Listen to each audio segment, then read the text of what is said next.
Claimed coincidences connecting U.S. Presidents Abraham Lincoln and John F. Kennedy are a piece of American folklore of unknown origin.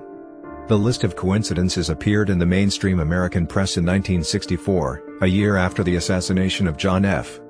Kennedy, having appeared prior to that in the GOP Congressional Committee Newsletter. In the 1970s, Martin Gardner examined the list in an article in Scientific American, later reprinted in his 1985 book, The Magic Numbers of Drive Matrix, pointing out that several of the claimed coincidences were based on misinformation. Gardner's version of the list contained 16 items. Many subsequent versions have circulated much longer lists. A 1999 examination by Snopes found that the listed coincidences are easily explained as the simple product of mere chance. In 1992, the Skeptical Inquirer ran a spooky presidential coincidences contest. One winner found a series of 16 similar coincidences between Kennedy and former Mexican President Álvaro Obregón, while the other came up with similar lists for 21 pairs of U.S. presidents. The following are the list of coincidences that are commonly associated with the conspiracy, some of which are not true statements. Lincoln and Kennedy each have 7 letters. Both presidents were elected to Congress in '46, and later to the presidency in '60. Both assassins, John Wilkes Booth and Lee Harvey Oswald, were born in '39, and were known by their 3 names, composed of 15 letters. Booth ran from a theater, and was caught in a warehouse. Oswald ran from a warehouse, and was caught in a theater. The assassins were both Southerners.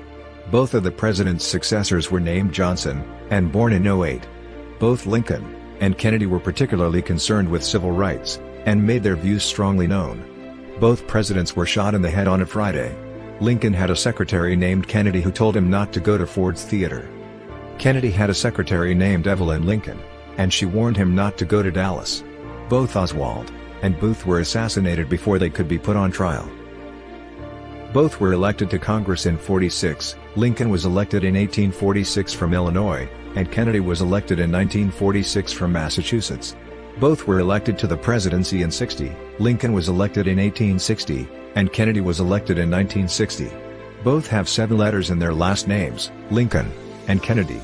Both were concerned with civil rights. Lincoln felt strongly that all slaves should be freed, and issued the Emancipation Proclamation, which legally freed slaves within the Confederacy.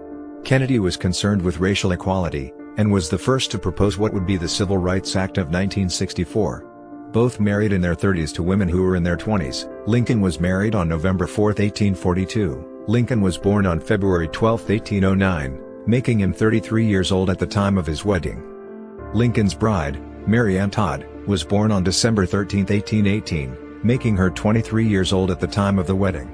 Kennedy was married on September 12, 1953. Kennedy was born on May 29, 1917, making him 36 years old at the time of his wedding. Kennedy's bride, Jacqueline Bouvier, was born on July 28, 1929, making her 24 years old at the time of the wedding. Both were shot on a Friday. Lincoln was shot on Good Friday, April 14, 1865, and Kennedy was shot on Friday, November 22, 1963. Both were shot in the head. Lincoln and Kennedy. Both of the president's successors were named Johnson. Lincoln was succeeded by Andrew Johnson, and Kennedy was succeeded by Lyndon B.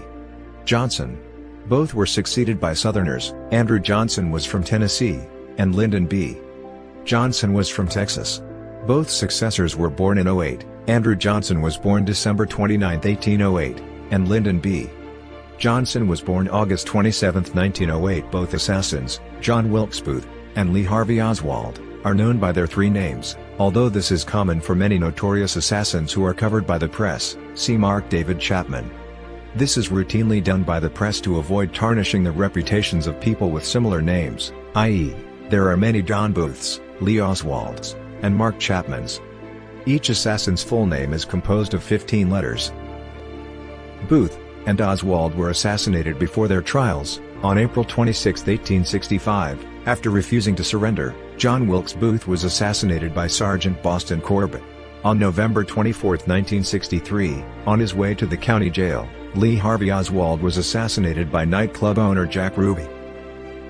Although President Kennedy had a secretary named Lincoln, President Lincoln did not have a secretary named Kennedy. Lincoln's secretaries were John G. Nicolay and John M. Hay.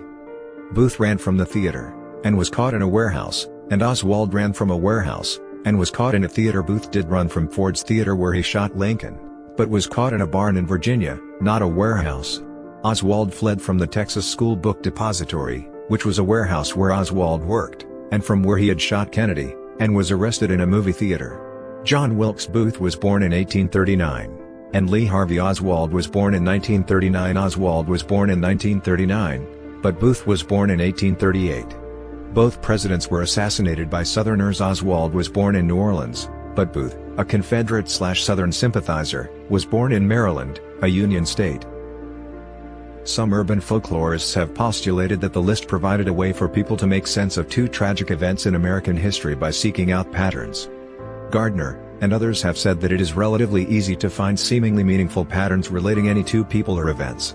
The psychological phenomenon of apophenia, defined as the tendency to perceive order in random configurations, has been proposed as a possible reason for the list's enduring popularity. Most of the items above are true, such as the year in which Lincoln and Kennedy were each elected president, but this is not so unusual given that presidential elections are held only every 4 years. A few of the items are simply untrue. For example, Lincoln never had a secretary named Kennedy. Lincoln's secretaries were John Hay and John G. Nicolay. However, Lincoln's footman, William H. Crook, did advise Lincoln not to go that night to Ford's Theater.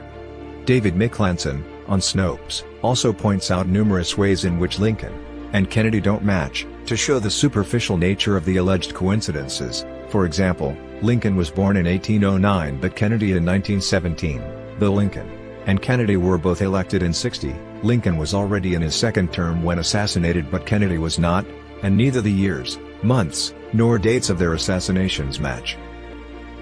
Buddy Starcher wrote a song recounting many of these coincidences, and parallels between the two presidents' careers and deaths entitled "History Repeats Itself." It became a U.S. top 40 hit for him during the spring of 1966, and reached number 2 on the country chart. Cab Calloway also scored a minor chart hit with the song that same year.